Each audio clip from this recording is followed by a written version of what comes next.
के घर जन्मे थे, उनके जन्म की कथा इस प्रकार है कि शाक्यों की ये प्रथा थी कि वहाँ प्रतिवर्ष जो आषाढ़ के महीने में ग्रीष्मकालीन महोत्सव एक मनाया जाता है, उस समय संपूर्ण राज्य में मनाया जाता था, जिससे शासक परिवार के सदस्य भी सम्मिलित होते थे, राजा महाराजा भी सम्मिलित होते थे।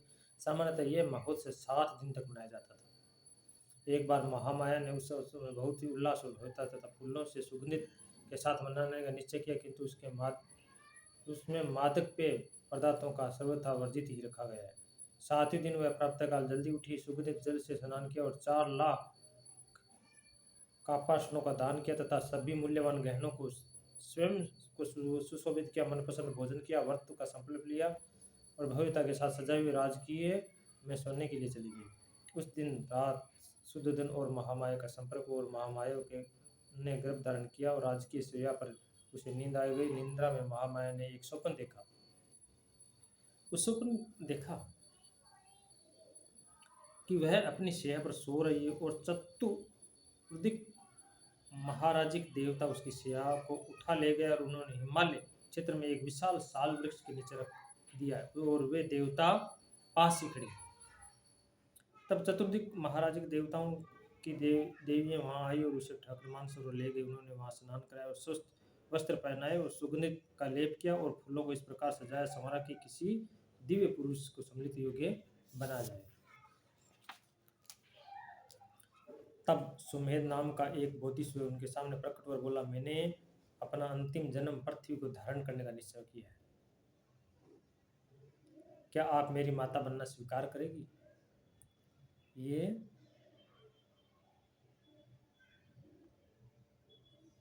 तथागत गौतम बुद्ध की माँ को बोला जा रहा है। क्या आप मेरी माता बनने से? उन्होंने कहा, हाँ, बड़ी प्रसन्नता से। उसी समय महामाया की आंख खुल गई। तो महामाया को ये सपना है। बोला, आप माता बनने के लिए स्वीकार कर रहे हो? तो वो बोली, हाँ। तो उसके बाद महामाया की आंख खुल गई। दूसरे दिन सुबह महामाया ने शुद्धोधन से अपने स्वप्न के बारे में बताया। अपने यानी तथागत गौतम बुद्ध के जो पिताजी है शुद्धोधन, उनको बताया। इस स्वप्न की व्याख्या करने में असमर्थ राजा ने स्वप्न सुकुन विद्या में प्रसिद्ध 8 ब्राह्मणों को बुलाया। अभी उन्होंने इस जानकारी के लिए 8 पंडितों को बुलाया। उनके नाम थे राम, ध्वज, लखन, मंती, कुंजल, सुयांशु, भोग, सुदत्त। राजा ने उनसे योग्य स्वागत की तैयारी की। उन्होंने भूमि पर सुंदर सुगंधित पुष्प बिछाए। उन्होंने उनसे स्थान पर बिछाए। उन्होंने ब्राह्मणों के पात्र सोने चांदी से भर दिए तथा उन्हें घी, मधु, शक्कर, बढ़िया चावल तथा दूध पके पकवान खिलाए और नए नए वस्त्र देकर कपिल गाथाएं आदि उपहार भी दिए जानने के लिए।